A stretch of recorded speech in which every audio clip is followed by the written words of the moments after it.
Opatrnosť ťa pred HPV dostatočne nechráni. A prečo? Na prenos HPV stačí dotyk so sliznicou. A preto až 4 z 5 tvojich kamošov sa vo svojom živote s HPV stretnú.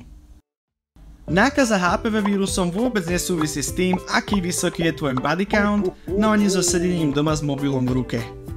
Sú známe prípady, kedy došlo k prenosu cez bežné používanie kúpeľne v rámci rodiny.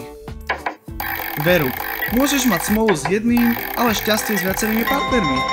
Tak čo, smash or pass? Hlavnou prevenciou je očkovanie. To je naopak ten najväčší health flag, ktorý pri prevencii môžeš mať. Chráni ťa pred infekciami, ktoré môžu viesť k určitým druhom rakoviny. Chráni ťa taktiež pred abnormálnymi bunkami, ktoré môžu viesť k rakovine. Očkovanie. To je ten Guardian Angel, ktorý ťa ochráni, ak budeš vystavený infekciám spôsobujúcim rakovinu.